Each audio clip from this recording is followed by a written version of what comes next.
Aqui, beleza. Vamos lá. Bom, uma boa noite a todos, né? Sejam bem-vindos ao terceiro ciclo de capacitação. Prazer receber vocês aqui essa noite. As boas-vindas que a gente dá, que seja um evento onde a gente possa compartilhar conhecimentos, né, contatos e impressões aí sobre o tema. Me apresentando rapidamente, né? Eu sou Alice Brown, né? Atualmente eu estou doutoranda no programa de Engenharia de Transportes da COP da FRJ. Completei mestrado em Planejamento Urbano na Universidade Federal do Paraná e sou bacharel em Turismo pela Unirio. E claro, né, componho o Mob 4.0 como comunicadora, né, do GT de eventos. Junto comigo na organização desse evento está a Gabriela Morita, com a gente, e também contamos com o Alan Moreira, com a Cleo Haddad, o Rafael Geraldo, que dão os apoios aí necessários. A nossa previsão é que esse evento tenha a duração de até 1h30, compreendendo as apresentações, as rodadas de falas dos participantes e perguntas. Falando um pouquinho dos nossos ciclos, né, de capacitação, nossa primeira edição foi em abril de 2022, né, o tema das trocas de planejamento inteligente de mobilidade urbana. Também tivemos 3 dias de evento. A segunda edição foi no final de agosto também do ano passado, com o tema de mobilidade e direito à cidade, os desafios na construção de cidades inclusivas, sustentáveis e inteligentes, também em 3 atividades. Esse terceiro ciclo de capacitação, né, que a gente finaliza aí hoje, foram 3 encontros também, onde a gente abordou o tema da inteligência artificial e os desafios da gestão da mobilidade. Lembrando que além desse espaço síncrono, né, que a gente tem, a gente também faz um compilado, né, a gente disponibiliza essa gravação no YouTube do Mob, e existe um compilado que é feito, a gente estava, na verdade, fazendo esse teste, mas tem funcionado muito bem, no podcast da Mobilizando, com as principais falas, né, as principais questões discutidas, para que as pessoas que não puderam vir, né, hoje possam acompanhar aí em formato assíncrono, né? Bom, eu vou partir para a apresentação hoje das pessoas que vão fazendo, né, que vão seguir com a nossa atividade. Como eu comentei, né, a gente tem o tema da inteligência artificial e desafios da gestão da mobilidade, e hoje o workshop vai ser sobre o uso da inteligência artificial para otimizar o planejamento e a gestão. A gente vai contar hoje com a Amanda e o Luiz, da Figital, e eu queria fazer uma breve apresentação da Amanda e o Luiz, da Minibio, que eles enviaram, para a gente iniciar. Vou começar pela Amanda. Amanda de Oliveira Sabino das Chagas, é engenheira elétrica, formada em 2018 pela Universidade do Estado do Rio de Janeiro, pela UERJ. Ela continuou os estudos na universidade e completou o mestrado em engenharia eletrônica em 2021. Atualmente, Amanda é engenheira de hardware na Fistel Soluções em IoT, uma empresa de tecnologia que fornece soluções de internet das coisas. Ela está envolvida em projetos de análise de movimento, trabalha na pesquisa de técnicas para análise, chegando alguém aqui, para análise e detecção de movimento utilizando dispositivos, tecnologia Wi-Fi e aprendizado de máquina. Bem-vinda, Amanda. Obrigada por estar com a gente essa noite. E o Luiz Fernando Mourão é o gerente de desenvolvimento de software e cientista de dados da Fistel Soluções em IoT, onde lidera projetos de análise de dados, aprendizado de máquina e desenvolvimento de aplicações web voltado para essas soluções em internet das coisas. Começou seus estudos nessas áreas no curso de Engenharia Eletrônica e de Computação, pelo FRJ em 2011, e possui ampla experiência em projetos de detecção de atividades de manufatura em linhas de montagem automotivas, detecção de movimentos típicos humanos e de veículos automotivos. Bom, queria mais uma vez agradecer a presença, né, da Amanda e do Luiz aí com a gente, passar a palavra para vocês e desejar a todo mundo uma boa atividade com vocês aí, pessoal. Obrigada mais uma vez.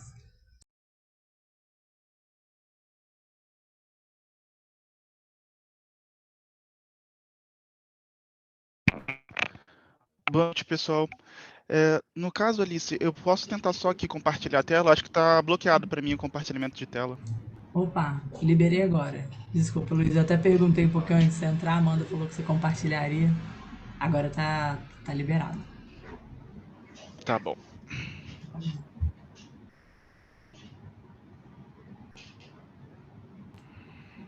Vocês conseguem me confirmar se está aparecendo uma área de trabalho? Tá aparecendo já, né? Isso. Tá sim. Certo.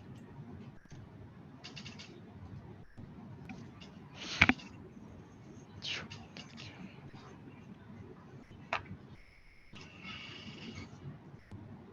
Bom, vocês estão vendo a apresentação agora, né? Sim.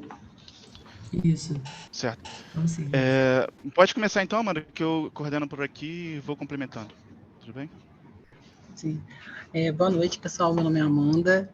Nós vamos apresentar um pouco do desafio para identificar quais os eventos no pavimento, como buraco, qual foi o trabalho desenvolvido para identificar buraco, travessia elevada, uso de técnicas de aprendizado de máquina e como foi feito todo esse trabalho, todo esse estudo para identificar e georreferenciar esses eventos no pavimento nas ruas, né?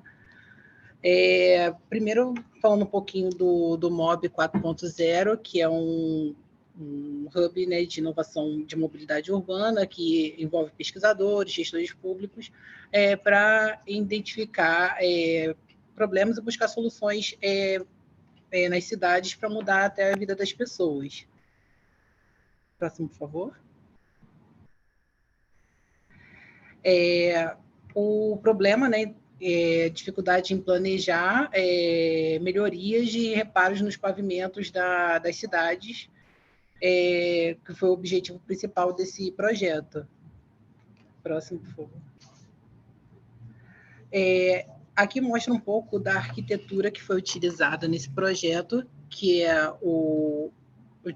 são utilizados rastreadores da Fistal, e esses rastreadores com algoritmos de aprendizado de máquina, eles permitem identificar as imperfeições no pavimento, e a partir do momento que é identificada a imperfeição no pavimento, é feito um alarme, e esse alarme ele é uma mensagem que é enviado por LoRa, que é um protocolo de comunicação, e esse protocolo de comunicação ele vai informar qual a imperfeição no pavimento que foi identificada e também o local com a latitude e longitude que aconteceu que foi identificado essa imperfeição. Essa informação ela é enviada para a plataforma da Fistal com um banco de dados que tem todos esses eventos catalogados. Aqui, próximo, por favor. Em seguida, nós já mostramos os dispositivos, né, que foram utilizados para fazer o georreferenciamento, né, das imperfeições no pavimento, que é o rastreador da Fistal, que identifica o buraco, a travessia elevada, as ondulações no pavimento. Em seguida, é enviada a informação pela rede LoRa, e essa informação ela é enviada para gateways, que são dispositivos que eles fazem a cobertura sem fio ao longo de bairros, cidades, municípios, e essas informações elas são encaminhadas para a plataforma Fistal, que vai georreferenciar, né, o buraco e a travessia, o evento que aconteceu e também a localização, é feito um resumo informando o que foi identificado no local. Você quer falar um pouquinho mais da plataforma, Luiz? Sim, Amanda, eu vou complementar então falando da arquitetura, que é uma arquitetura de ponta a ponta, né? Começando, como a Amanda explicou, desde a parte do rastreador, que tem todos os sensores, como por exemplo de geolocalização, né, o GPS, outdoor, e também mecanismos, né, de análise dos dados embarcados, principalmente focados aí em movimentação, né? Então, esse dispositivo tem sensores como acelerômetro e giroscópio, recebe esses dados, né, em tempo real, através desses sensores, e já tem uma inteligência embarcada para analisar esses dados e inferir, possibilitando inferir alguns tipos de movimentos de forma embarcada. Depois disso, o dispositivo consegue enviar essas informações tanto de alguns dados brutos, da localização do GPS que aconteceu os eventos, mas também da inferência em si que é feita de forma embarcada. Ou seja, desses eventos de buraco, de travessia elevada, por exemplo, através do protocolo LoRa, o dispositivo já envia esses dados para o gateway, e o gateway com conexão com a internet via 4G ou Wi-Fi, ele então escoa esses dados via internet, né? E um aspecto importante aqui da solução é o nosso gerenciador desses dispositivos, né? Como a gente tem uma gama grande de dispositivos para cada ativo, né? É importante a gente conseguir, via a plataforma, configurar esses dispositivos, associar eles aos ativos que estão associados a eles, como veículos, né, ônibus, vans, e enviar então essas informações para o nosso servidor LoRaWAN, que é responsável, dentre outras coisas, para escoar esses dados para a nossa aplicação. E esse tipo de transferência de informação, de forma geral, é feito pelas nossas integrações, que usam protocolo REST API, MQTT, GraphQL, e entre outros protocolos, que tem como função, né, o envio e recebimento de, por exemplo, alarmes e notificações na plataforma, e também nos dispositivos, em alguns casos, como também toda a nossa configuração, todo o gerenciamento da plataforma. E, por fim, essa integração é responsável ali por fazer a interface, né, com a nossa aplicação web, que é a plataforma responsável para a gente visualizar, de forma geral, via o mapa, né, as informações geolocalizadas, mas também dashboards, tabelas, relatórios, provenientes dessas informações que são enviadas pelos dispositivos, mas são tratadas também. Tem todo um processo de pós-processamento para a gente mostrar essas informações da melhor forma na nossa plataforma. Então, quer falar sobre esse slide, ou, Amanda, daqui a pouco eu falo sobre a questão da plataforma? Sim, sim. Aqui nesse slide nós mostramos quais foram as principais ferramentas utilizadas para fazer. A primeira é feita uma coleta dos dados e depois fazer a análise do movimento. Para a coleta de dados, nós utilizamos os rastreadores da Pistol, né, que eles têm microcontroladores com acelerômetros, giroscópios que identificam o movimento. Também utilizamos dispositivo no smartphone, um aplicativo, o Timestamp Cam, que pode, nós realizamos as filmagens das coletas para poder depois rotular essas informações. O Grafana, que é uma aplicação web, que nós podemos verificar gráficos, armazenar essas coletas que foram realizadas pelos dispositivos. Nós utilizamos também Python, que é a linguagem de programação para criar esses modelos de inteligência artificial, e também alguns aplicativos para edição de vídeo, de controle, para poder identificar corretamente quando aconteceu algum evento. Vai, próximo, por favor. No caso da plataforma, pessoal, um dos recursos que a gente pode usar para visualizar os dados, por exemplo, de buraco, de travessia elevada e ondulações, é justamente recursos associados com o mapa para a gente ter ali com uma certa precisão esses círculos que estão indicados no mapa e são onde ocorreram certos eventos. No caso aí, exemplificando, seriam os buracos, onde através desse recurso, por uma escala de cores, a gente pode ver, por exemplo, o vermelho, que fica indicado nesse círculo, são os buracos que mais foram identificados. Nesse caso aí, mais de 173 detecções. E o amarelo são buracos um pouco menos identificados e o preto menos ainda. Então, através disso, de uma forma geral, a gente consegue ver as regiões que mais estão com detecções de buracos. E isso tudo filtrado por tempo, né? Então, a gente pode ter como filtro semanal, diário, mensal. E também a gente consegue ver ranking dos buracos que mais foram detectados. E o importante é ter essa interação com o mapa, porque através de, por exemplo, a interação, o clique no ranking, a gente consegue ver exatamente o local desses buracos mais identificados pelas ferramentas de inteligência artificial que estão embarcados, né, nos dispositivos. No caso, como a Amanda exemplificou, uma outra plataforma que pode ser usada para visualizar, né, essas ocorrências seria o próprio Grafana, que ele possui formas modulares, né, em painéis para gerenciar, né, informar dashboards, que são configuráveis, né, são personalizados. Então, por exemplo, nesse dashboard no Grafana, a gente consegue ver o número de ocorrências de buracos, de travessias elevadas, de aceleração e freagem brusca e outros tipos de movimento, então, como também a proporção de cada um dessas detecções.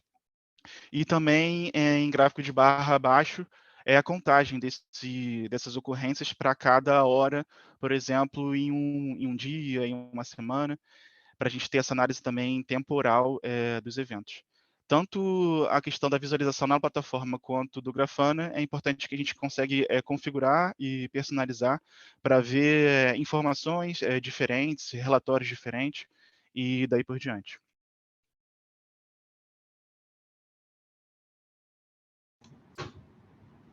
Bom, agora, antes de informar qual foi o passo a passo, né, da coleta, da fase de desenvolver algoritmos, só lembrar um pouquinho que foi os principais desafios, né, tecnológicos, que é reduzir o pacote de transmissão de dados. Por esse motivo, nós utilizamos esse protocolo LoRa para mandar informações reduzidas. Analisar o movimento de forma embarcada. Então, a análise de movimento ela não é realizada na nuvem, ela é realizada no próprio dispositivo da pista, um rastreador.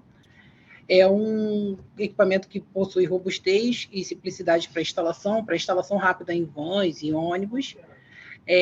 Ter uma boa cobertura sem fio, que nós permite através do LoRa. A capacidade de exibir grandes volumes de dados pela plataforma, e a plataforma da Fiston, né, como uma agregadora de soluções de mobilidade, mostrando todas as ocorrências que foram identificadas naquele período de tempo. Agora, o roteiro para desenvolvimento da parte de coleta, de análise de dados, primeiro é feito a coleta dos dados brutos com acelerômetro e giroscópio. Esse dispositivo da Fiston, ele emitiu amostras a cada 20 milissegundos a frequência de 50 Hz. Então, esses dados eles são enviados durante a coleta através da internet, pelo protocolo UDP, e esses dados são armazenados no servidor para posteriormente serem rotulados. Depois é feita análise desses dados para verificar se os dados foram capturados corretamente. Em seguida, é feito janelas de tempo. Como os dados são enviados a cada 20 milissegundos, tem um grande volume de dados. Então, para identificar, por exemplo, um buraco, ou um quebra-mola, uma ondulação, uma travessia elevada, esse evento acontece num período maior que 20 milissegundos. Então, nós realizamos um estudo para verificar qual é a janela de tempo que é mais adequada para identificar cada evento. Em seguida, é avaliada a precisão, a acurácia do algoritmo, e é realizado o teste em campo e verificado depois se os algoritmos que foram realizados, se eles estão com a precisão com os dados reais, se eles atendem os requisitos. Aí, próximo slide, por favor. Aqui é um exemplo de uma coleta que foi feita em campos mesmo. Nós utilizamos o smartphone para fazer a gravação da coleta. Se você clicar agora, Luiz, por favor, para soltar o vídeo. Nós, com o smartphone, com o aplicativo Timestamp, nós coletamos os dados com data, hora e milissegundos, o local que foi identificado, por exemplo, a ondulação, a travessia elevada. Então, todos esses dados são filmados, que em seguida nós precisamos rotular todas essas informações. Aí aqui foi um quebra-mola, né? Uma ondulação, desculpe, nesse caso, buraco. Então, todos os algoritmos que foram criados, eles foram primeiro... Nós fizemos várias coletas com vários veículos para identificar o comportamento de cada ocorrência, de cada buraco, travessia elevada, ondulação, para posteriormente rotular. Aí, o próximo slide, por favor. Quer explicar um pouquinho mais, Luiz, desse gráfico, por favor? Sim, Amanda. No caso aqui, pessoal, a gente colocou um gráfico, por exemplo, dos movimentos que são coletados, tanto pelo acelerômetro como pelo giroscópio. Nesse caso especial aqui é do acelerômetro. O que esse gráfico mostra, né? Esse gráfico mostra a dispersão e distribuição dos dados par a par do acelerômetro, no caso de diferença de pico a pico em janelas, como a Amanda explicou, que a gente analisa, né? Então, por exemplo, numa janela de 100 milissegundos, a gente pega o menor valor e o maior valor e calcula essa diferença, né, de pico a pico do sinal, e a gente consegue ver aqui tanto a distribuição quanto a dispersão dos dados por tipo de classe, né? Aí, por exemplo, ondulação, buraco e travessia elevada. Nesse gráfico aqui, a gente consegue ver como o buraco, que é um movimento bem característico, né, bem intenso nesse sentido, ele se difere bastante dos casos de travessia elevada e de ondulação. E já os casos de ondulação e travessia elevada é uma análise um pouco mais criteriosa, que usa outras medidas como giroscópio, a média da janela do acelerômetro. Enfim, só para destacar a questão como que essas informações, essas medidas se distribuem e a correlação que a gente usa desses valores para a gente conseguir separar, né, essas classes e inferir através de mecanismos de treinamento de inteligência artificial cada uma dessas classes, né? Aqui é um exemplo de um gráfico dos dados brutos ainda, de buraco.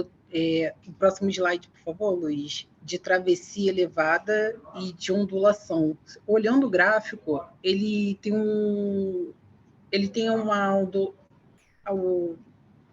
só mesmo o dado bruto não é possível identificar quando aconteceu algum evento. Então, por esse motivo, é feito esse estudo, é feito um trabalho com técnicas para identificar corretamente o que aconteceu em cada situação. Mas existe um padrão para cada ocorrência. Tipo, por exemplo, a travessia elevada.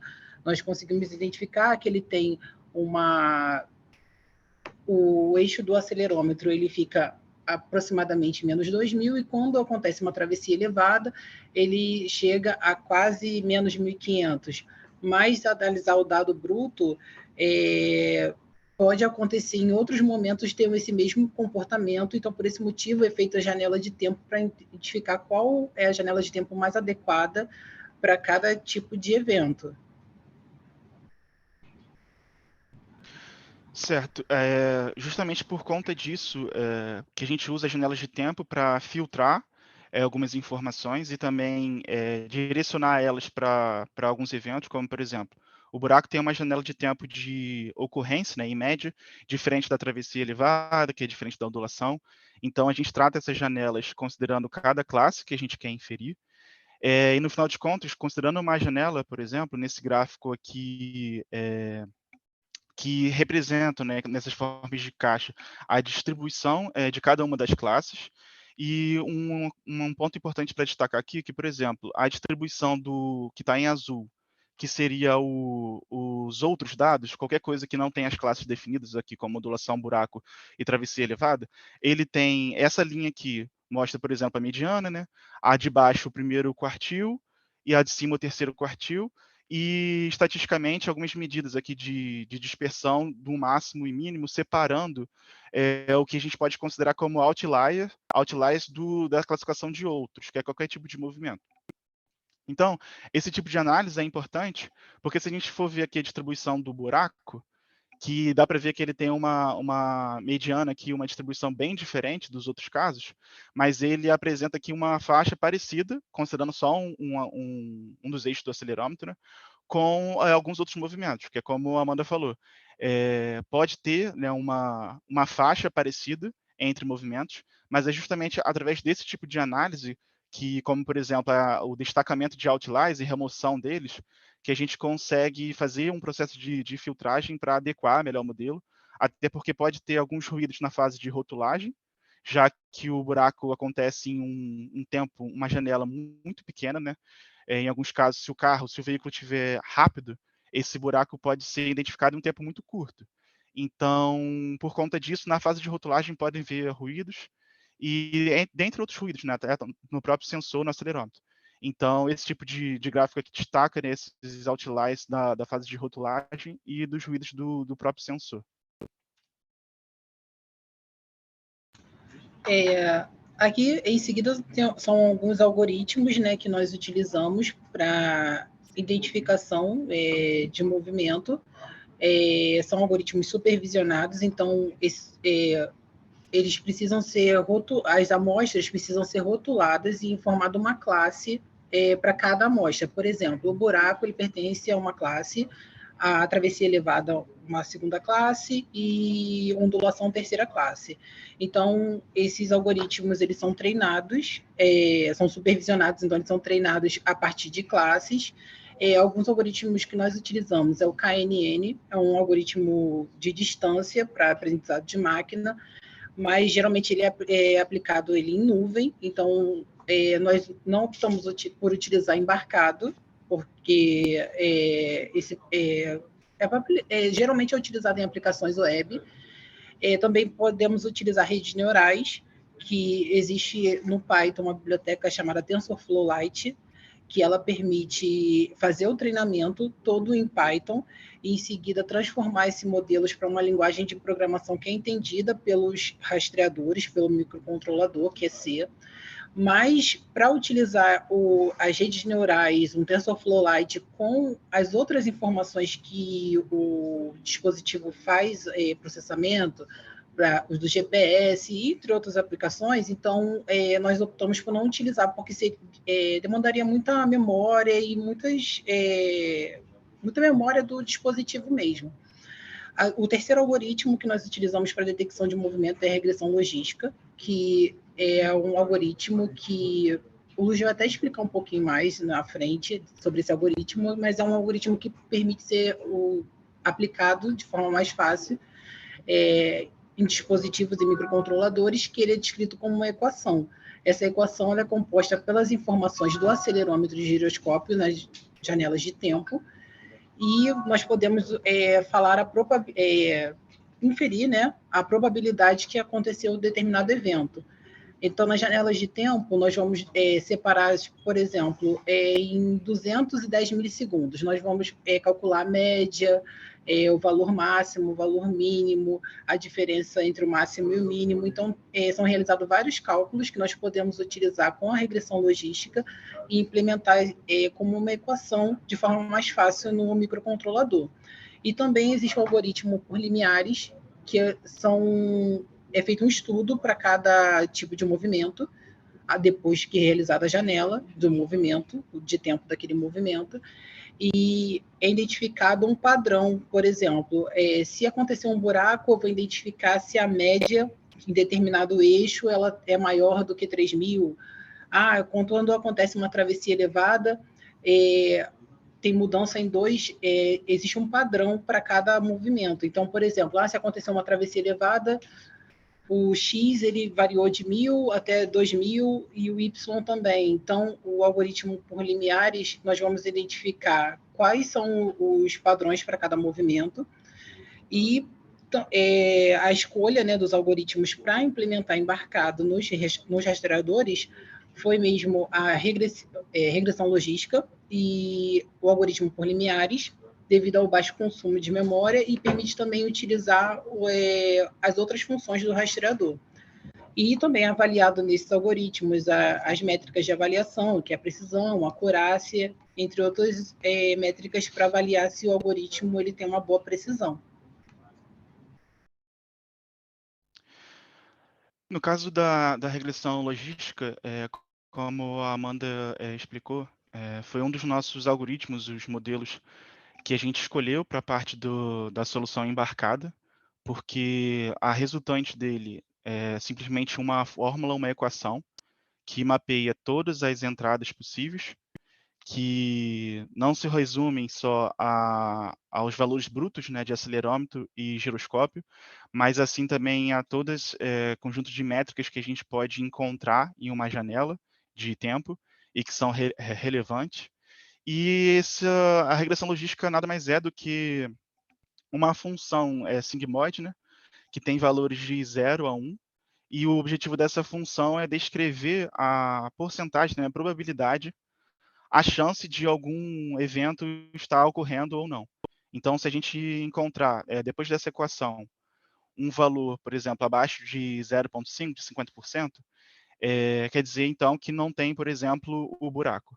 E se a gente encontrar valores acima de 50%, que também podem ser alterados, né, a fim de filtrar e melhorar ainda mais a precisão, Ou seja, a gente pode colocar embarcado, isso a gente pode até parametrizar via dar o link no dispositivo, conforme a necessidade, questões dessa chance, né, da gente detectar, de inferir como buraco. Então, a gente pode parametrizar para, a partir de 90%, ou seja, a partir de uma certeza maior, na saída desse modelo, a gente aí sim dizer que certo evento ocorreu. Então, essa função de regressão logística, ela mapeia essa equação, onde o número de variáveis depende da janela que a gente escolheu e no número de métricas, né? E a questão do machine learning aqui dentro da regressão logística é justamente encontrar as constantes para essa equação. É através de algoritmos, né, de gradiente descendente para otimizar, a gente tem constantes de treinamento e a função desses algoritmos é encontrar da melhor forma possível as constantes que vão descrever essa equação e parametrizar, né, o modelo como um todo, para a gente encontrar, no final das contas, a melhor acurácia possível. Então, existem algumas formas. Um dos parâmetros desse algoritmo, desse modelo, é justamente a forma como ele vai otimizando o erro, e essas são algumas dessas formas. Mas a questão do aprendizado de máquina, da inteligência artificial, é justamente encontrar, né, todas essas constantes que são associadas a cada uma das variáveis independentes que a gente que a gente escolhe para treinar e formar o modelo no final dos contos. E esse slide, ele explica um pouquinho do algoritmo por limiar, que mostram os dados de um dos eixos, após feito a análise por uma janela de tempo. Por exemplo, aqui nós temos o cálculo da média e do valor de pico a pico de um dos eixos, do eixo Z do acelerômetro. E nós utilizamos o algoritmo por limiar e da travessia elevada para verificar nesses pontos em azul o que foi rotulado como uma travessia elevada, que foi feita e realizada a filmagem, foi identificado que naquele período realmente aconteceu uma travessia elevada, e no ponto em verde e roxo, nós utilizamos as equações de cada algoritmo para verificar se o valor encontrado pelo algoritmo, ele corresponde realmente a uma travessia elevada. Nós podemos até perceber que a boa parte dos rótulos que estão em azul, ele identifica corretamente quando aconteceu pelo algoritmo por regressão logística e também por limiar. Então, nós, depois que é escolhido o algoritmo, a equação para regressão logística e também por limiar, é feita a segunda análise com dados reais, utilizando as janelas de tempo e aplicando novamente o algoritmo numa tabela, numa planilha, para verificar se o algoritmo ele consegue identificar corretamente cada situação, cada evento. Os testes em campo eles foram realizados com buraco, né? Atualmente os dispositivos, os rastreadores, eles contam com algoritmos, né, que permitem identificar buracos, travessias elevadas, ondulações, conversão à direita e esquerda, quando é uma conversão brusca. Então, foi desenvolvido um algoritmo que permite identificar quando acontece uma conversão brusca à direita e esquerda, e também aceleração e desaceleração brusca, que foi feito um estudo para identificar quando acontece o carro está em movimento em certa velocidade e acontece alguma desaceleração ou aceleração brusca. E só um exemplo, então, como que a gente consegue comparar, né, os vários modelos. Como a Amanda explicou, a gente pode trabalhar aí com diversos tipos de algoritmo, e no final a gente quer conseguir avaliar, por meio de métricas, a performance de cada um dos modelos. Aí, nesse caso, aí, a gente não está considerando aí remoção de outliers, justamente para estressar essa parte de reconhecimento de falsos positivos. A gente não está considerando também inferências próximas para filtragens, né, no caso da janela de detecção, que nesse caso aqui é, por exemplo, as métricas do buraco, para identificar se está ocorrendo um buraco ou não. E através dessas métricas aqui, a gente pode ver a acurácia geral, né? E consegue ver outras métricas que são mais focadas em certos aspectos, né? Por exemplo, da detecção de verdadeiros positivos e daí por diante. Então, através da matriz de confusão, a gente consegue ver a ocorrência tanto ali de previsões corretas para o caso de não buraco, quanto de buraco. E então analisar e através da parametrização dos modelos, escolhas das melhores variáveis, das melhores janelas e das transformações que a gente vai escolher em cada janela, através desses tipos de métrica que a gente consegue comparar e otimizar, né, essa parametrização para encontrar os melhores parâmetros possíveis do modelo que a gente, do algoritmo, da forma de modelo que a gente escolher, e depois, sim, para fazer esses processos de remoção de outlier, filtragem da rotulagem e até mesmo a filtragem de probabilidade. Então, essa métrica aqui é considerando que a partir de 50% a gente infere como buraco, mas se a gente colocar filtragens como para aumentar esse grau de certeza e diminuir falsos positivos de buracos, a gente consegue aumentar ainda mais a acurácia geral, que mesmo considerando o modelo sem esses tipos de filtragem, remoção de outliers já encontrou uma acurácia bem considerável.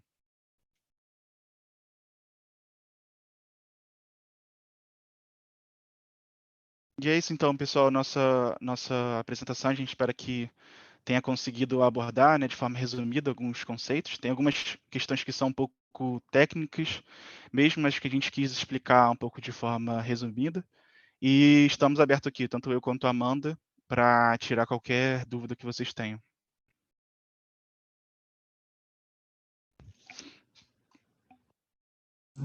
Maravilha, Luiz, Amanda, queria agradecer super aí essa apresentação. Super legal a gente entender um pouquinho mais, né, como é feita. Passou a moto aqui, gente, desculpa. Super entender como é que é feito todo esse trabalho, né, pra gente, né, eu ter o dado, né, ter ali a parte visual e ver como é montado. Eu queria deixar aberto para a pergunta, se alguém quiser fazer alguma pergunta por chat ou quiser levantar a mão para falar, para perguntar.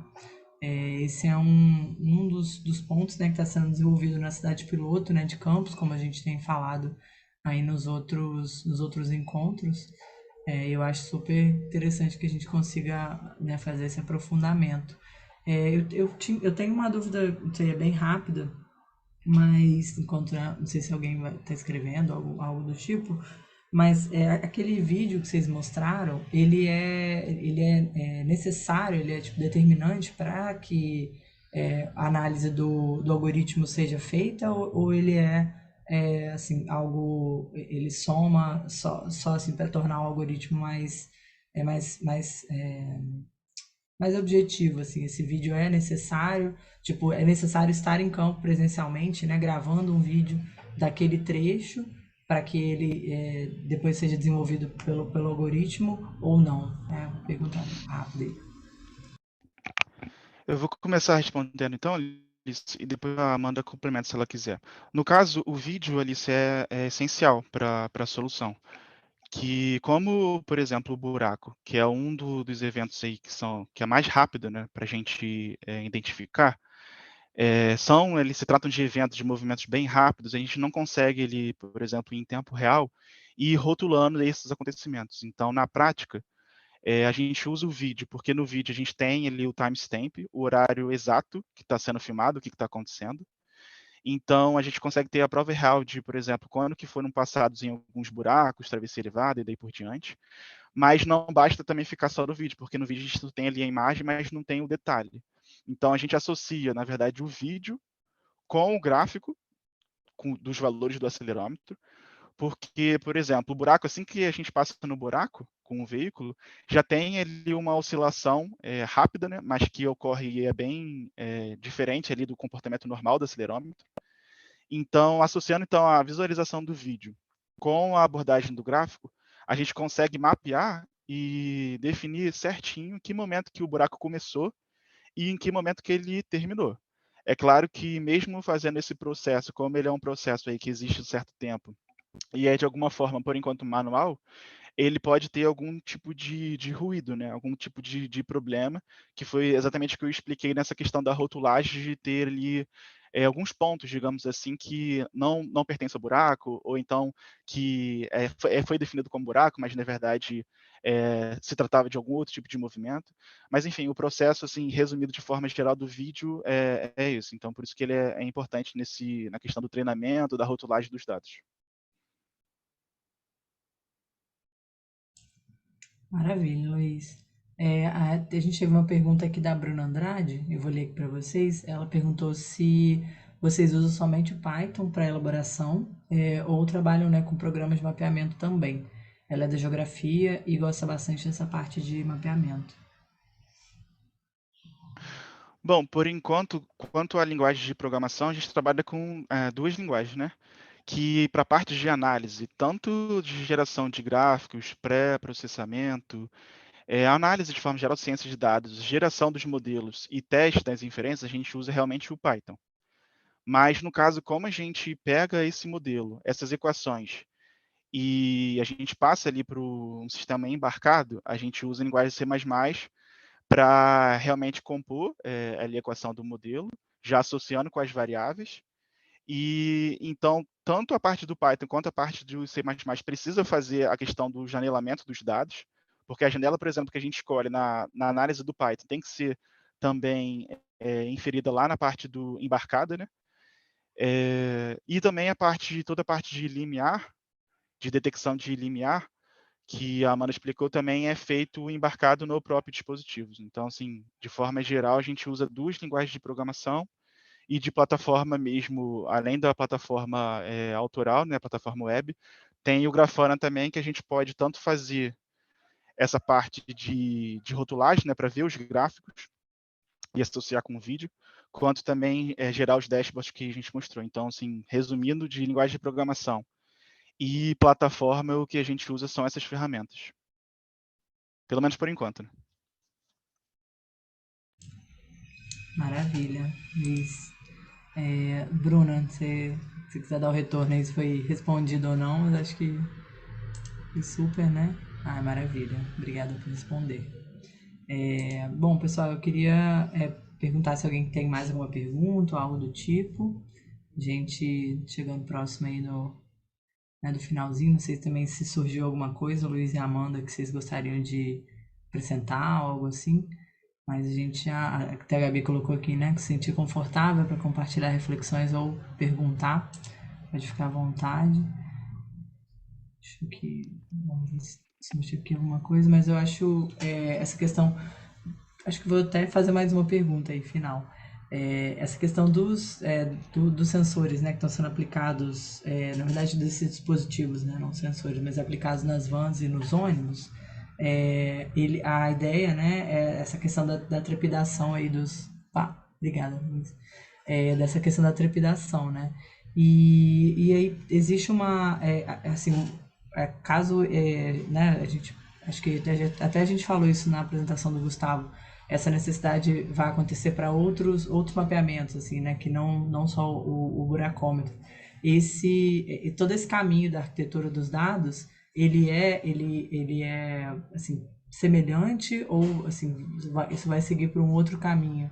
Por exemplo, acho que se eu consigo exemplificar melhor, mas se for uma medição relacionada, acho que a gente já está trabalhando para isso, né? Mas a temperatura dentro dos ônibus, né? E aí o processo dessa arquitetura, né? De desenvolvimento, ele é semelhante ou ele passa por outros processos relacionados a que vocês mencionaram, né? De algoritmo? Como é que funcionaria nesse caso?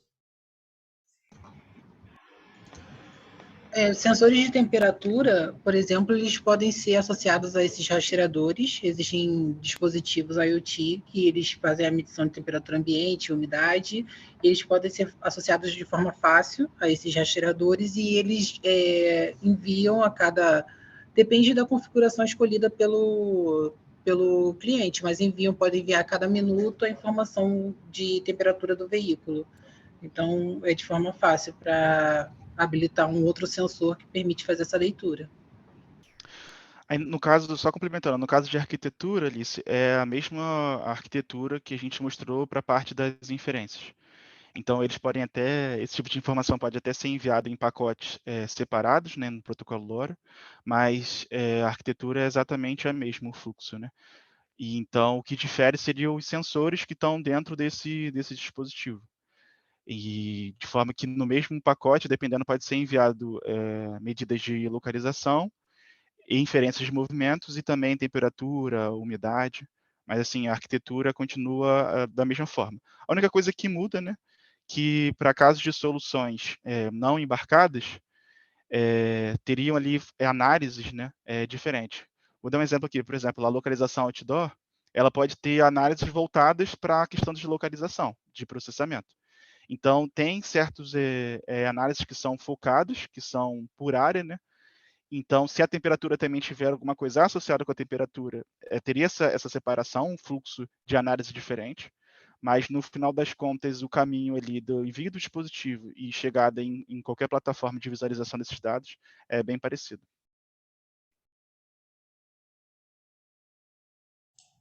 Maravilha, Luiz. Obrigada. Obrigada, Amanda, também. Pessoal, eu não identifiquei mais nenhuma pergunta aqui. Acho que vamos seguir já para as considerações, né, finais, mas acho que agradecer mais uma vez a Amanda, o Luiz, né, o Gustavo também que está aí com a gente essa noite, que teve na quarta passada, nessas aulas aí, essas participações. Acho que é super interessante a gente, né, trazer isso, essa questão da inteligência artificial, para falar dentro do MOB, né? É a primeira vez que a gente faz um evento nesse tema. E eu acho que surgiram muitos pontos aí para a gente levar até para outros eventos, né, para outras discussões. Queria agradecer a presença de todos que estiveram aqui, não só nessa quarta, mas também nas outras duas atividades. Nós teremos certificados, né, para esse evento, então isso vai ser enviado para o e-mail de vocês.